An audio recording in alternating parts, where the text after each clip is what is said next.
7 GB-аас дээш дата аваад 50 GB хүртэлх датаг бэлгийн дагаарай. Data Plus.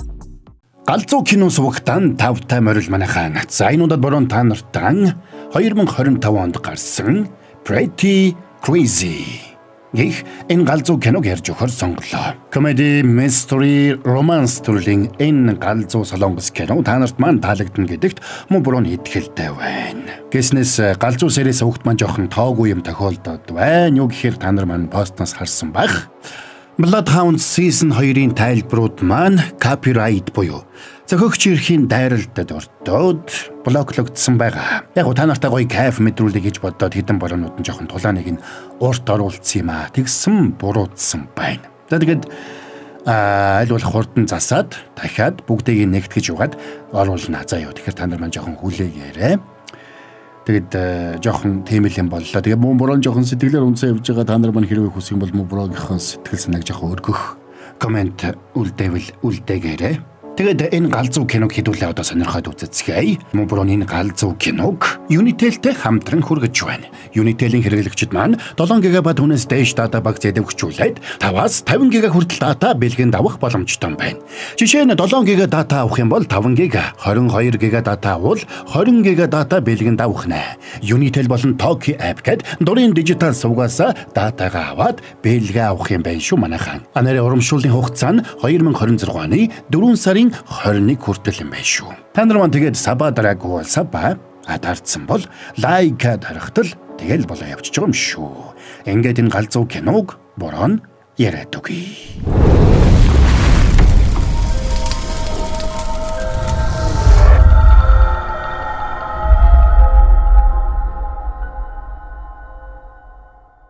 За нэг залуу автомат тоглоом дээр тоглож баахан тоглоом цуглуулж байгаагаар кино эхэлнэ. Залууг гэлгүй автомат тоглоом тоглох авьяастай амьдралдаа нэг л хөлөө олохгүй байгаадаа сэтгэл дундуур байдаг нэг. Саяхан ажлаасаа халагдсан учраас амьдралдаа урам зориггүй болжээ. За тэгээд нэг өглөө нүүлгэлтийн компанид ажилладаг найз нь хаалгыг нүдэлснээр мань хүн цочоод сэрлээ. Доод давхрын байранд нь айлнууж иржсэн учраас нүүлгэлтийн ажилтнууд тэдний тавилгыг цонхоор нь оруулахаар ажиллаж байсан нь тэр. Тэр айлын охин нь бололтой нэг бүсгүй нүүлгэлтийн ажилтнуудад заавар өгч байгаа харагдана. Бүсгүй тэдний доод давхарт бейкери нээх гэж байгаа гэдгийг найз нь гэлгүүд хэлж өгнө. Маргааш өрөөний гэлгүү гэрээ цэвэрлж хүнжлөө гөвж угаад дэрээ балконороо унгаачихна. Тэгээ сандарч бушуухан гараад дэрээ аваад орох гэтэл нэг эмэгтэй гудамжны сандал дээр суугаад уйлж явах шиг харагдлаа. Гайхсан гэлгүү тэрэн дээр очих гэсэн ч бүсгүй пив задлах гэж байсан нь тэр байж. Тэгэд мань хүн бодон дотроос тэр бүсгүйг харж суухдаа анхны харцаар дурлаадах нь.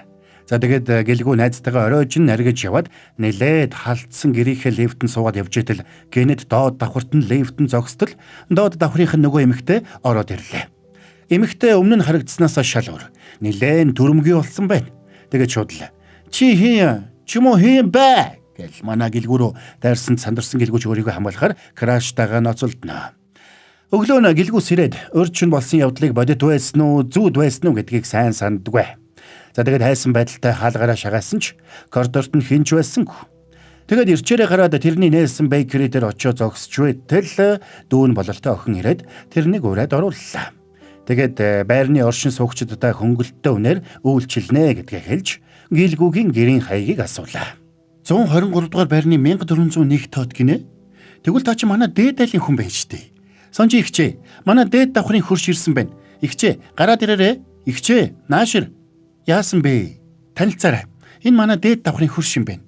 Сонжигийн царайг харсан даруйдаа гэлгөө хурчин лифтэнд өөрлөн дайрсан хүн гарцаагүй мөн болохыг санаад цочортлоо. За тэгээд үгийн зөрөөгөө зогтнаа. Гэлгүүг хэсэг гүйж яваад амьсгаагаа даргаснатаа сууж итэл Сонжи араас нь гүйцээд ирлээ. Уучлаарай. Танд бид нээлтийг тохиолдуулсан гарын бэлэг өгөх гээд. За баярлалаа. Тэр цагаас хойш гэлгүү гацаж орхилоо. Саяын уулзсан Сонжи өрчүн таарсан галзуу эмэгтэй мөн чимшиг биш чимшиг санагдаад ерөөсө болж өгсөнгүй. Орой хүртэл бодсон ч учрыг нь ерөөсө олдгүй. За тэгээд цаг нэлээд орой болсон хойно угаасан хувцас хатаахаас огсож байхдаа мань нөхөр Сонжи гадаа нь гарчихсан зогсож байгааг хардаг. Тэгээд тэрнтэй уулзах санаатай сүү авахаар гадагш гарсан дүр үзүүлээд гарч ирсэн ч гадаа хэнч байсангүй. Гайхаад зогсож итэл хардхан талд нь чимээ гарлаа. Тэгээд тэнд очтол Сонжи нэг хүнтэй барьцалдаж авсан зогсож байна. Уралсан гэлгүүч гүйжчод шууд нөгөө нөхрийг нь заамдаж аваа зодох гэсэн ч тэр хүн нь Сонжигийн аав нь байж таарсанд мань нөхөр банднаа. Би Сонжигийн аав нь байна. Чи яг яах гээд байгаа? Намайг уучлаарай. Уучлаарай. Өө чи одоо яах гээд байгаа? Чамд юу хэрэгтэй юм? Намайг гэлгүү гэдгээ 123 дугаар байрны 1401 тоотод амьдардаг. Оо, манай хөрш биш үү? Гэхдээ чи яах гэж манай охиныг дагсан юм? Сүү авах гээд гарсан юм а. Танай охиныг ерөөсө дагаагүй шүү. Тэгэд хавдлагад өртөж гин гэж бодоод лаврах гээд ирсэн. Чи манай охинтой өмнө нь шөнийн цагаар таарч ирсэн мэт дээ. Үгүй ээ. Би тэгээ удлаа яар. Тий. Левтэнд нэг таарсан. Над руу дайраад байсан. Гэхдээ би согтуу ч юм уу, солиодоо ч юм уу гэж бодол өнгөрсөн л доо. Тэр муу новш чи байсан байх нэ? Чи миний тухайг яаснаа харж гин үү? Нааша хүрээд ир чи. За ахын дүү одоо эндээс яв. Шөнө оройн цагаар биднээс хол уугаар ойлгосноо. Биднийг мэдэхгүй юм шиг л байгаарай. За яв. Ингээд айж цочирдсан гэлгүү тэндээс бошуухан шиг явлаа. Сонжитой хамт дэлгүүрт нь ажилладаг үеэл дүүн тэрнийг шөндөө харж байх ёстой байсан ч найзуудтайгаа сэмхэн шоудахаар гарч явсан учраас ийм хэрэг мандасна нь тэр байж. Маргааш өглөө лифтэнд суухдаа айдаг трамтай болсон гэлгүүг лифтэндээ дөнгөж суутал дээрийн шүн дээрч орсон шигээ Сонжиг гинэт дайраад ороод ирсэнт мань нөхрийн өнхөлцг нь хагарах шахна. Гэвч Сонжи тэрнтэй урьдчилан таарснаа ерөөсөө санахгүй байгаа бол л та. Та урьдчиланы явдалд уучлаарай. Би сандарсандаа зохихсоор уучлалгуу чадлаггүй гүүгээд явчихсан байна лээ. Би таныг товчлуураа дарахгүй байсан болов уу гэдэл 14 давхар илүү. Тий. Баярлалаа. Тэр шөнийн 2 цаг өнгөрч байхад Сонжи аавыгаа дагуулад гадагшаа гарч байгаа гэлгүү сэмхэн ажиглана. Шинэ орчинтойгоо танилцж байгаа бололтой байсан Сонжи өдөр байснаас шал өөр хүн шиг аашилж байлаа. Харин аав нь тэрнийг хаас айгуу дагаж хэрэг төвөг үүсгэчихвээ гэхээс болгоомжилж яваа харагдана. Хуучин байрны ойролцоо 3 дэлгүүр байсан. Одоо ганцхан дэлгүүртэй. Дэлгүүр орохдоо зам гарах юм байна. Надад юусоо таалагдахгүй байна. Чи чинь л өөрөө нүүигээд байсан биз дээ. Сүнсээ худалдах нь холгүй юм болж ижил ийшээ нүүз ирсэн шүү. Чиний сүнс чамд олигтой үнэх хүрэх биш. Тэгсэн ингэж ярьж байснаа Сонжи гинэд хөдөлгөөнгөө болоод унтаад өглөө. Тэгсэн энийг хүлээж авсан аав нь ч үүрээд гэрлэгөө явах гэсэн ч нуруунд татаад унгах шахна. Аз болоход гэлгүй ирээд тэрнийг түшч авснаар Сонжиг тархиараа газар савхаас аварлаа. Тэгсэн аавынх нь нуруу тас хийж дуграад хөдөлж чадахгүй болсон учраас түргэний тэргээр эмнэлэг рүү явуулахаас өөр аргагүй боллоо. За тэгээ Сонжиг өөрөд хоцорсон гэлгүүгээс Сонжигийн үеэл дүү хаана ажилдгийг асуусанд гэлгүүч бантаад одоохондоо амралттай байгаа гэд хариулчихна. Маргааш нь гэлгүү баг саг юм аваад Сонжигийн аавыг эргэхээр эмнэлэгт очлоо. Би чамайг биднээс хол байгаарэ гэж хэлээ үсттэй. Гэхдээ би харин яг хог хайж явж таарад ч гэх шиг. Чиний мэрэгжил чинь мэрэгжлийн тааралдаг ч юм уу хайшин. Миний асуусан юмыг авчирсан юм уу? Уучлаарай. Авчирсан. За харъя. Айлын ганц юм уу? Спортын шинжлэх ухаан гэж ямар мэрэгжил байдгийг. Үгүй нэг ихчтэй. Саяхан төрөөд тэгээд аав ээж 2 ихчтэй хамт Америкт байгаа л да. Геймд хэрэг үйлдэж байсан бүртгэл байгаа юу? Спортоор хичээлдэггүй. Үгүй би гэмт хэрэгээс өстой холор хүн. Спортын хувьд айкидо, теннис, таеквондо, хөл бөмбөг, сакс, зав, гар бөмбөг гэд бараг 10-аад спортоор хичээлж байсан. Тэгээд аль наран ч гүнзгийрүүлж яваагүй юм уу? Ажлаас яагаад гарцсан юм? Халагдсан юм уу? Ингээд Сонжигийн аав гэлгүүг баахан шалгаасны эцэст охиныхоо нууцыг хэлж өглөө. Чи итгэхгүй л байх. Гэхдээ миний охинд чөдгөр шугулцсан юм аа. Төрхийн л тийм байсан. Шөнийн 2 цагт сэрээд яг 3 цаг орчим үргэлжилдэг. Тэр үеэрээ нэлээд төрөмгийг олждаг. Энэ сэтгцээ өвчин биш ээ. Манай гэр бүлтэй холбоотой эртний хар алга юм. Тэр чөтгөр саранд дуртай болохоор шүн болохоор л гараад ирдэг. Гэхдээ охин маань энийг ерөөсөө мэдгүй. За би ингээд явъя да. Гэлгүү хүлээж вэ. Бидэнд туслаач дээ. За тэгээд аргагүй ирэхэнд аавынх нь оронд шөнийн цагаар Сонжиг харж байх ажлыг хүлээж авна. За sorry байж байгаа. Борон та нартай гялс нэг юм хэлээд.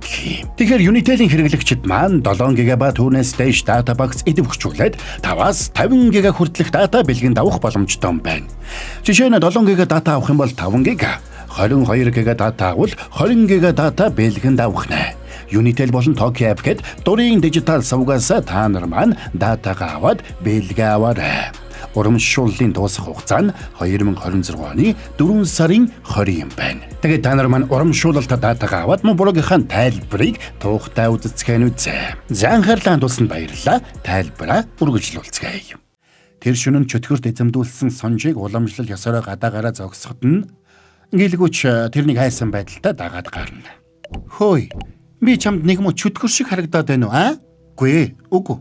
Би жирийн нэг чөтгөр биш. Харин ч дээд зиндааны чөтгөр юм шүү. Чи миний энэ далавч иврийг харж гин үү? Энийг харж гин үү? Тэгсэн гэлгүү тэрнийг нь олж хардгвэ. Тэгсэн нөгөөх нь хэсэг үнэртжсэн аа. Чи ямар нэг юмыг цөөх хүртлөө хайж байгаа юм байна да? Тэр чинь юу юм? Чи юунаас болоод шаналаад байгаа? Гэж байцаасанд мань хүнч хэлэх үггүй боллоо. Тэгээд маргааш нь шууд л аав дээр нь очиод би цаашид ийм ажил хийж чадахгүй байна. Та охиноо галзуугийн имлэгт өгсөн дээр ухаа. Гэж гуйла. Цаадах чинь чөтгөр болохоор хүний сэтгэл зүгээр наадахтай сайн л да. Гэхдээ чи тэр яриаг нь тоохгүй байжгаад зүгээр л өвчтөе хүн асарж байна гэж удаад хэдхэн хоног л гүрийчих. Тэгээд ч надад чамаас өөр идэхэх хүн алга. Хоёулаа тэгээд ч хуршүүд эзтэй юм ч одоо. Ганцхан ханны наан цан амьдрна гэдэг ч одоо бараг л гэр бүл гэсэн үг. Чиж сайн залуу шиг байна л шүү.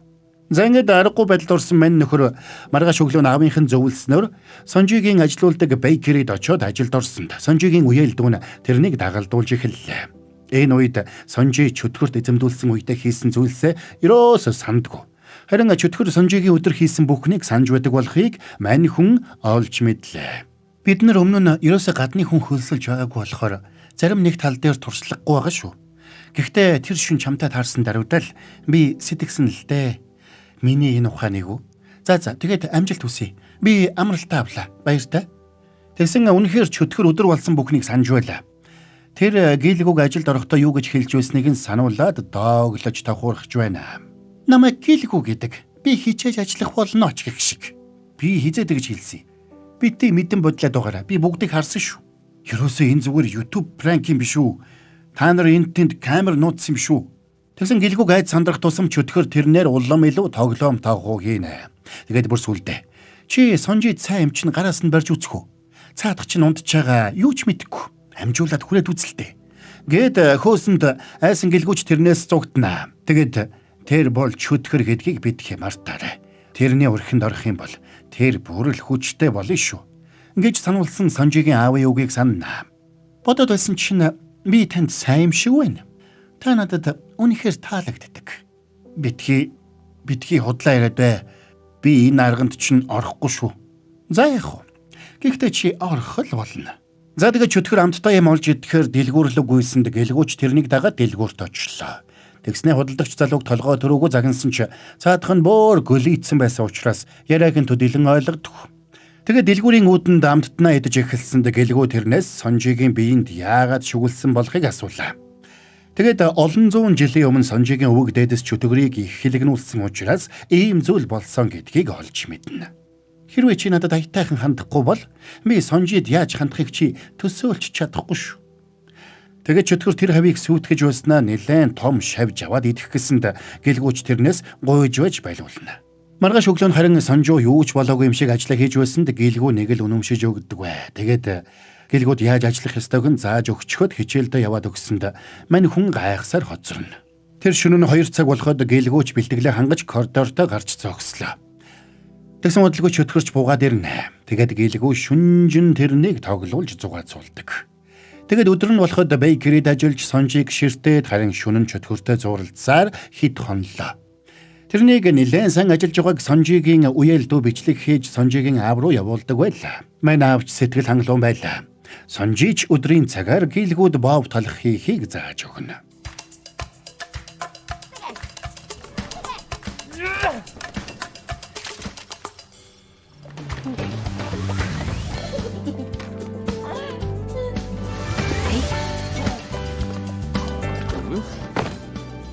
За ингээд ажиллаж байхдаа гэлгүү үеэлээс нь биед нь шүглсэн чөтгөрийг хөөх ямар нэг арга байгаа эсхийг асуусанд Ара тэрэнд одоогоор ямар ч арга байхгүй гэдгийг хэлнэ.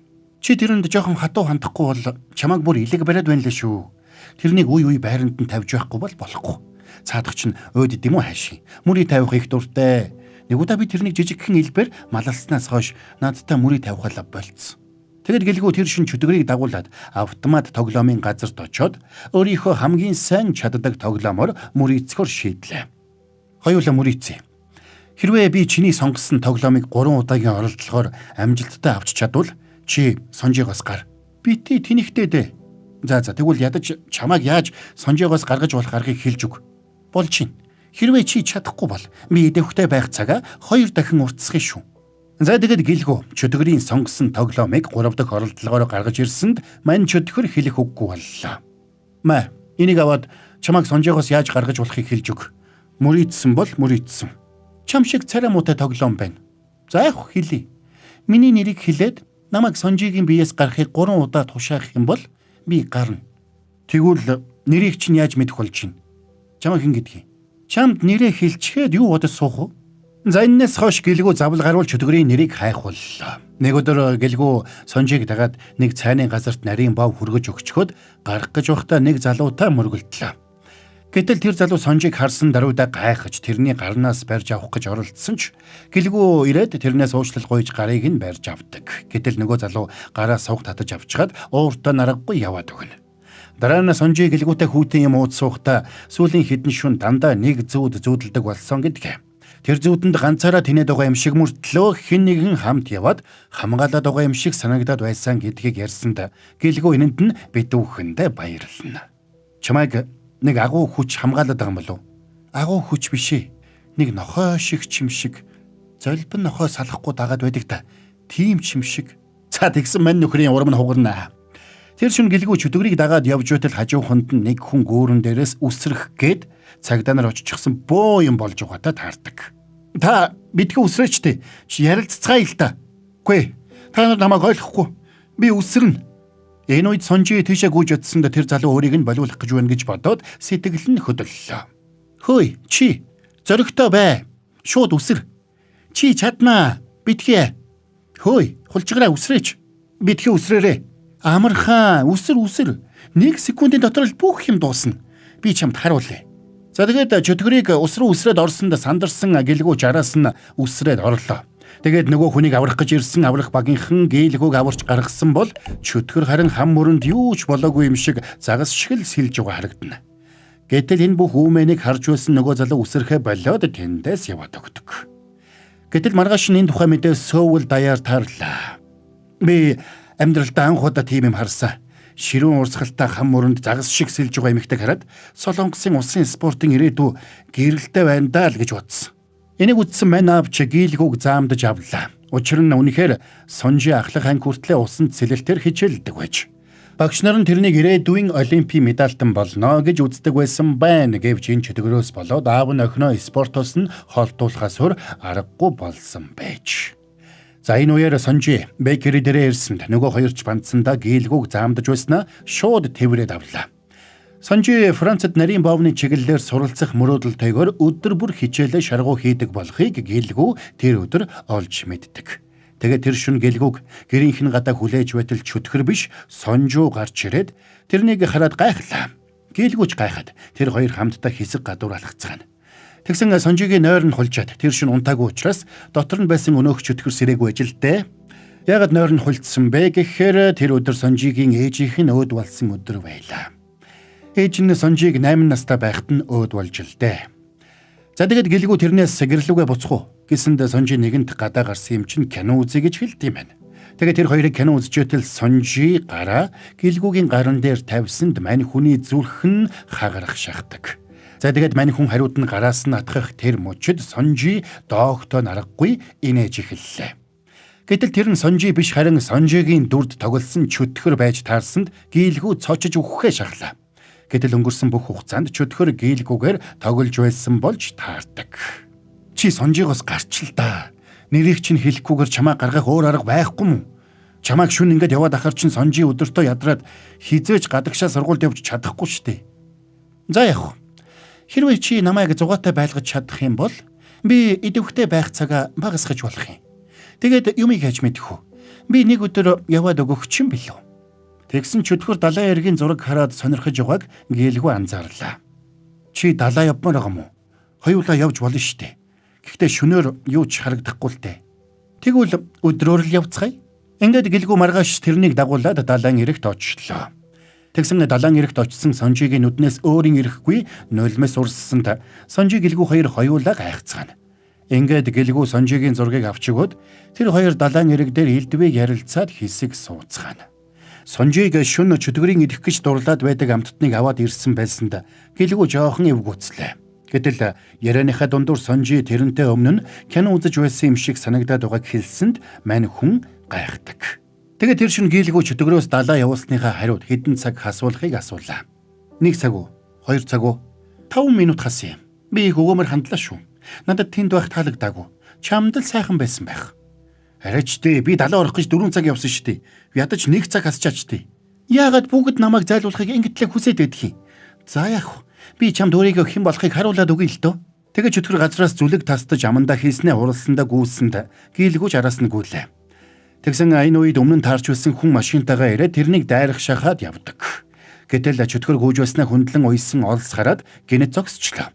Учир нь хөл нь хадсан юм шиг л хөдөлж чадахгүй байлаа. Энэ үед гэлгүүж тэрнийг арайхийн гүйцэж ирээд уус өгнө. За энэ цагаас эхлээд би чамайг жинхнээсээ жаргалтай байлгахыг хичээе. За ингээд гэлгүү тэрнийг дагуулж шөнийн цагаар тоглоомын газар тавиачиж тоглуулсанд чөтгөр үнэхээр жаргалтай байх шиг санагдана.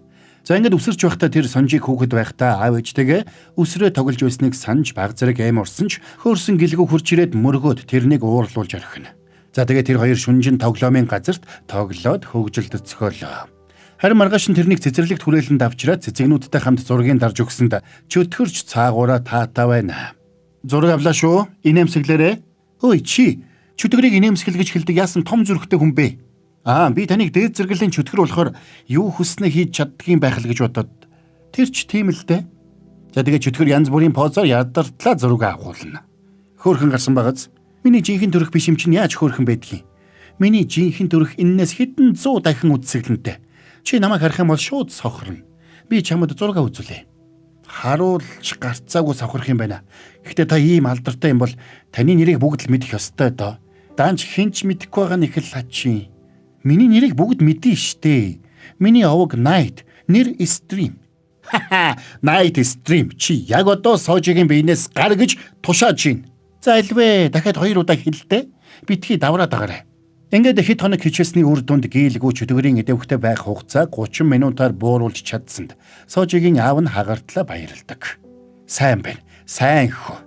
Би тэр чөтгөрт 100 хувцас авч өгөөд чадаагүй зүйлийг чи чадлаа. Чамайг би анханасаа мэдээд байсан юм аа. Гэлгүүгийн ярианаас чөтгөрийг хөгжилдөж зугаацах дуртай болохыг ойлгосон хараа. Нэг арга сэдэж маргааш шөнө нь чөтгөр гэлгүү хоёрыг дагуулад нэг клубт очлоо. Гэлгүүч Иса хийдэг найзгаа тэнд дагуулад очжээ. Тэгсэн гэлгүү гийш тийшээ харж анхаарал нь сарних зур чөтгөр хашаачим алга болчихсонд сандарсан гэлгүү хайлаа. Тэгсэн чөтгөр дээд давхарт нөгөө үл таних залуутай барьцалдаж аваа зогсож байгааг хараад буш ухан яваад очино. Чи яах гэдэг юм бэ хөөе? Чи өөрөө хэн бэ? Би найз залуу нэ. Тэгсэн нөгөө залуу тэндээс яваад өгсөнд чөтгөр бодол болсоор үлдлээ. Маргааш нараг гэлгүүгийн найзтай чихтэйхэн дотн угааг харсан Сонжи гайхнаа. Тэгсэн энэ үед тэдний бейкерид нөгөө залуу ирсэнд гэлгүү болгоомжлно. Тэгээд тэр залуу гэлгүүг дуудаж гаргаад би тэрний дотор угаа ямиг зайлуулад өгөх үү гэсэнд гэлгүү гайхлаа. Арай л удаад байгаа юм шиг санагдахгүй байна уу? Гэхдээ тэр өөрөө бол энийг мэдэхгүй байгаа үстэй. Тэр шин би багсаг чадах хийж үдсэ. Шууд үйлчилж ин лээ. Би тэрнийг сүүлийн хэдэн хоног ажиглаж байна. Тэрнийг ингэж орхиж болохгүй. Харин ч намайг ингэж анзаарсанд чи баярлах ёстой шүү. Уучлаарай та буруу ойлгоод ах шиг байна. Тэгсэн тэр шүн чөтгөр урдынхаасаа илүү ууртай байлаа. Тэгээд өмнө нь хичнээн хүн намайг зайлуулах гэж оролдож ирснийг чи мэдэх үү? Хэрвээ чи тэрнтэй нийлж тэнийг алхам хийх гэж оролдох юм бол би Сонжиг идчих шүү гэж сүрдүүлсэнд гэлгүүж хэлэх үггүй боллоо. Тэгээд мань хүн Сонжиг хичээлдээ явахад нь орой тосч авахар тохирно. Тэр орой Сонжиг автобусны буудлын дээр зогсож үтэл нэг гараа шохоодуулсан эмэгтэй ирээд тэрэнд үдээсээ үдэж чадахгүй байгаагаа хэлж үдээсийг нь үдэж өгөхийг гуйлаа. Тэгээд хариуд нь нэг чихэр өгсөнд Сонжи ч юм бодсонгүй чихрийг нь авдаг.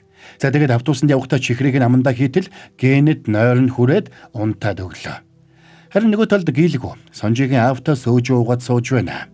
Гэтэл гэнт тэр шүн үүл сарыг бүрэн халахалж байгааг анзаарсан гэлгүү сандраад Сонжи руу залгасан ч утсан салгаатай байна. Тэгээд аавынх нь утснаас байршил тогтогчийг нь харж угаад байгаа газар руу нь хөдөллөө. Учир нь чөтгөр хөөгч чөтгөрийг хамгийн хүчгүй үед нь буюу саргүй шин хөөх гэж оролдоно гэдгийг гэлгүү гадарлажээ. Удалгүй чөтгөрийг сэрэхэд нөгөө бөө залуу тэрнийг сандалтай нь хүлээд бөөгийнхөө хувцсыг өмсчихсэн зогсож байлаа. Тэгэд камераасаа чөтгөрийг хөөх зан үйлийг эхлүүлсэнд чөтгөрч байж ядан хашгирна. Тэгсэн энэ үед гэлгүү ирээд хаалгыг нь эвдээд ороод ирлээ. Тэгээд тэрнийг балиулах гэж дайрсан ч бөө залуу гэлгүүг ядах юмгүй дийлээд баруун солгоогүй савж эхэлнэ. Хөөе, битгий саад болоод бай. Би чам туслах гээд байна. Ойлгож гин үү? Тэглээгээд хүн хулгайж болдг юм уу? Тэгэхгүй бол чи надад саадлууд байсан биз дээ. Энэ муу тэнмэл сүнсийг зайлуулахад юундаа тэгтлээ дургуцаад байгаа юм бэ? Би нэг муу тэнмэл сүнс биш, дээд зиндааны чөтгөр шүү. Юу гинэ? Чи энэ залуу тэгж хэлж хуурсан юм уу? Чи өөрийгөө чөтгөр гэж байгаа юм уу? Чи зүгээр л чөтгөрийн дүр тоглож байгаа нэг муу тэнмэл сүнс. Тэгээд чамайг удахгүй алга болох гэж байгаа нэг муу сүнс гэдгийг чинь эрт мэдсэн бол би энэ хүртэл явахгүй байх байлаа. Энэ үед гэлгүү мод бариад тэрэн лүү дайран орсонд цаадах нь уурлаж саваа бариад тэр хоёр тулалдана. Data Plus урамшуулал эхэллээ. 7 ГБ болон түүнээс дээш дата аваад 50 ГБ хүртэлх датаг бэлгэнд аваарай.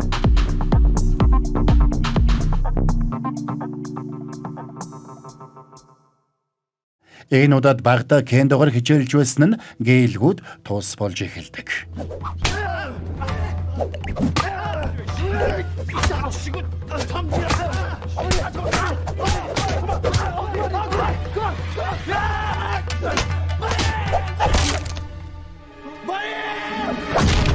Гэлгүү тэрнийг мөргөж унгаад сонжийг сулалсанд уралсан сонжиж шууд камерыг нь хэвдээд тэндээс явлаа. Тэгсэн хажуухан дөлгсөн бөөгийн нүдний шилэнд сонжи дээр үеийн хувцастай эмэгтэй хүн болж харагдлаа. Тэгэд гэлгүү тэрнээс бүх хүннээ ярьж өгөхийг хүснэ. Тэр үед амьд явах нь үхэхээс ч дор байсан цаг үе байлаа. Дараалсан ган гачиг тахлаас болоод айл болгонд үхэл хагцал нүүрлж исэн. Миний аав дүү хоёр нас борж би ганцаараа үлдсэн. Гэтэл нэг удаа алдартай удхан манай тосгонд ирээд борхотод тахил өргөхгүй бол бүгдээрээ үхнэ гэж хэлсэн. Гэтэл тосгонд тахил өргөчхөөр мал амтан байгаагүй. Тэгээд тэд намайг барьж авсан. Намайг барьж авах үеийн тэдний харцыг би одоо ч мартадаггүй. Тэгэж би нас урсан. Тэр үед дөнгөж 20 хүрч байлаа. Нэг сайхан сэтгэлд гэр бүл миний чандрыг цуглуулж вааранд хийгээд оршуулсан. Тэр вааран дотор миний зовлон гоныг мартагдсан. Тэнд би 100 жил болсон бол бүх зүйл дуусах байлаа. Гэтэл яг 50 жилийн дараа Сонжигийн эмэг их миний чандрыг хийсэн ваарыг олоод чандрыг асгасан. Надад өөр очих газар байгаагүй болохоор би таарсан хамгийн ихний хүнийхээ бие дотор орсон. Би галзууртлаа ууралсан. Тэгсэн тэр эмэгтэй жирэмсэн байсан учраас би шууд л хүүхдийнхэн дотор шүглсэн. Тэр охин Сонжигийн эмээ байсан. Дараа нь би тэрний ээжийн биед, дараа нь Сонжигийн биед шүглсэн. Үе чадaltaй бөөндөр намайг анзаараад байсан учраас би Сонжигийн аавыг ятгаж ойр ойрхон нүүлгдэг байлаа. Хэрвээ би баригдвал тэд намайг алчихна гэж айсан учраас зориуд жинхэнэ чөтгөр шиг аашилдаг байсан. Сонжигийн ээж аав хоёр надад их сайн ханддаг байсан учраас би тэдэнтэй хамт байхыг хүссэн. Гэвч Сонжигийн ээж нас урчихсан. Тэр үед би тэрнтэй хамт явахыг хүссэн. Даанч надад тийм сонголт байгаагүй. Тэр бөө чамайг удахгүй алга болно гэдэг нь ямар учиртай юм бэ? Би ваарнаасаа гарснаас хойш 1000 удаа бүтэн сар гарахад би үгүй болно. Өөр арга байхгүй юу? Сонжигийн биеэс гараад өөр сайхан газарт очих боломж байхгүй юу? Хэрвээ намайг өрөвдөж хайрлсан сэтгэлээр вааранд буцааж хийх юм бол би 50 жилийн дараа амар амгалан олно. Даан чин дэлхий дээр намайг өрөвдөж хайрлах хинч байхгүй. Тэр мөчид тэрнийг яагаад ваар үзээд яваад байдаг болохыг гэлгөө ойлголоо. Гэхдээ битгий санаа зов. Намайг алга болчихоор бүх зүйл эргээд сайхан болно. Тэр шөнө гэлгөө унтаж чадсангүй. Маргааш нь тэрнийг Сонжигийн гадаа очиод хүлээсэн ч сүнс гарч ирсэнгүй.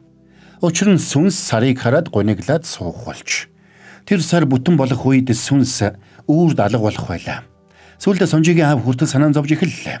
Тэгсэн сүнс гуйсан учраас гэлгүү тэрэнд юу ч хэлсэнгүй. Тэрнийг ингээд шаналаад байхаар сүүлдээ бүр Сонжиг зовоод байгаа юм шиг санагдаад байх юм. Тэрнийг ингэж зовоох юуг манай өвөг дэдэс хийж гисэн бол доо. Ингээд Сонжигийн эмэг ихийн байшин одоо ч байдгүй.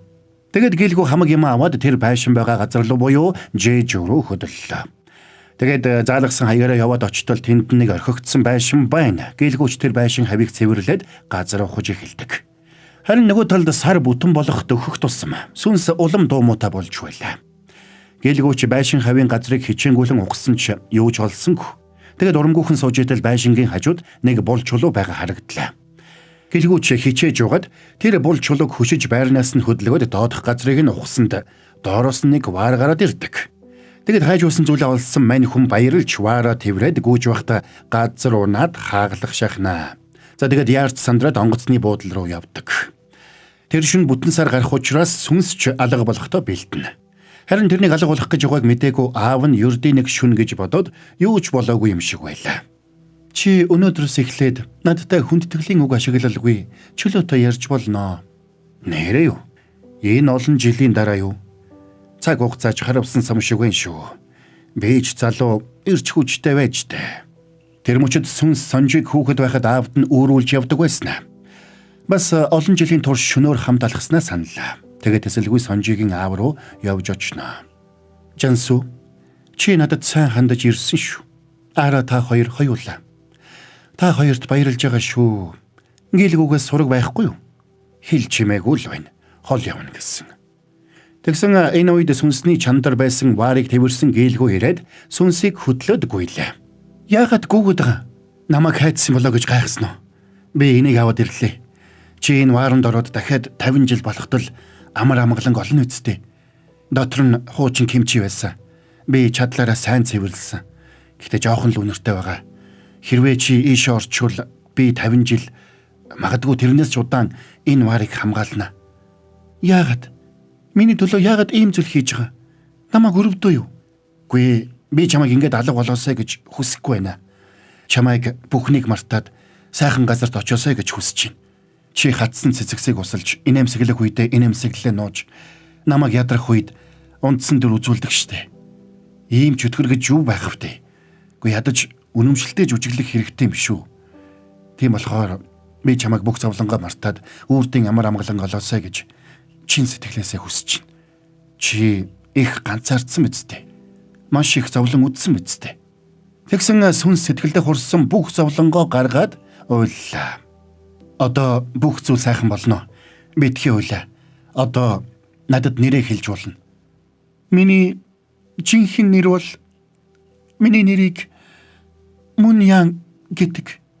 Муньян гэж гоё нэр байна. Муньяна чи билнэ. За тэгэд гэлгүй ваарны тагийг нээгээд тэрэн лөө гараа сунглаа. Муньяна, би чамд тушааж байна. Энэ биеийг орхиод яг одоо энэ ваар руу ор.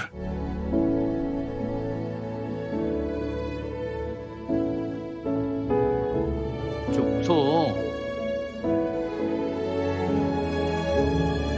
Муньяна, би чамд тушааж байна. Энэ биеийг орхиод яг одоо энэ ваар руу ор.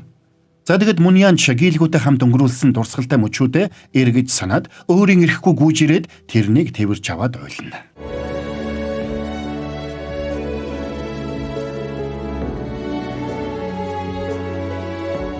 Баярлалаа. Чамд маш их баярлалаа. Муньяна, би чамд тушааж байна. Энэ биеийг орхиод яг одоо энэ ваар руу ор. Баяртай. Сайн яваарай, Муньян. Сонжигоос сүнс гарсныг мэдээд аав уяалдуу хоёр нь хагартлаа баярлалаа. Хөдөлгөөн сонжиж хичээнгүүлэн давтсаар Францад сургуульд сурахаар болно. Ара өөрийнхөө жижигхэн бейкерийг нээсэн бол Сонжигийн аав Сонжигийн ажилуулдаг байсан бейкерийг хааж удалгүй тэр байрнаас нуудаг. Харин автомат тоглоомоор чихмэл түүхтэй гаргууд мань гэлгүй контейнер очдог кранист болжээ. Хэсэг хугацааны дараа Сонжи Сөүлд эргэж ирнэ. Учир нь тэр гэлгүүд сайн болсон байлаа. Тэгсэн тэр шөнө кино театрт гэлгүүгийн гараас барьсан хүн нь үнэхээр Сонжи өөрөө байсан байдаг. За тэгэд Сонжи гэлгүү рүү залглаа. Хөөе, Сонжи юу? Би байна гэлгүү. Сайн сууж ирсэн үү? Одоо хаанага? Уулзах уу? Ингээд кино маань конец фильма. Зэйн түрээд энэ галзуу солиотой киноны тайлбар маань дууслаа. За нэг ийм учиртай үйл явдал болсон BVCD гэж. Яасан ч сайхан сэтгэлтэй залуу нэрээ сүнс мүнсийг ойлгоод туслаад те юу л болчихвол та. Үнэхээр ихтэй бас галзуул гоё комеди төрлийн кино байлаа. Тэгээд нэг юм хэлэхэд та нар маань болж үйл энэ киног бүтэн олоод үзээрэй. Үнэхээр бас илүү гоё мэдрэмж бас өгөх байхаа. Тэгээд яг шударгаар хэлчихээрэй зөө. Та нар маань яг энэ Яг мэдээж комеди төрлийн кино ч гэсэн энэ ч заримдаа бас нэг юм бодуулаад нэг жоохон тийм ойлуулах тийшээ жоохон хандуудлаад байсан үгүй юу? Хэрвээ нэг жоохон тийм ойлгох талын мэдрэмж авсан бол шударгаар ойлгох шахсан гэсэн комментиг бичээрэй. За тэгэд муу буруугийнхэн тайлбар ойлгомжтой байж таалагдсан гэж найдаа. Тэгээд энэ галзуу киног муу буруу нь Unitel-тэй хамтран хүргэлээ. Unitel-ийн хэрэглэгчид маань 7 ГБ түүнээс дээш дата багцыг өгчүүлээд 5-аас 50 ГБ хүртэлх дата бэлгэн даваарай. Жишээ нь 7 ГБ дата авах юм бол 5 ГБ, 22 ГБ дата авал 20 ГБ дата бэлгэн давах нэ. Unitel болон Toki app гэдэг дурын дижитал сувгаас датагаа аваад бэлгээ аваарай манайхан. Урамшууллын дуусах хугацаа нь 2026 оны 4 сарын 20 юм байна. За тэгээд та нар маань саба дараагүй бол саба дардсан бол лайка дарахтал тэгэл болоо явчих юм. Нэр галзуу анимашн сувагтан саба дараагүй бол саба дарж нэг дээр манайхан олон галзуу анимашнууд орсоор байгаа шүү. За бас галзуу сери сувагтан саба дарж нэг дээр галзуу цувралууд тэнд яригдсаар байгаа шүү гэж. За тэгээд хэдүүлээ дараагийн бас нэгэн галзуу киноны тайлбараар эргээд уулзцгаая.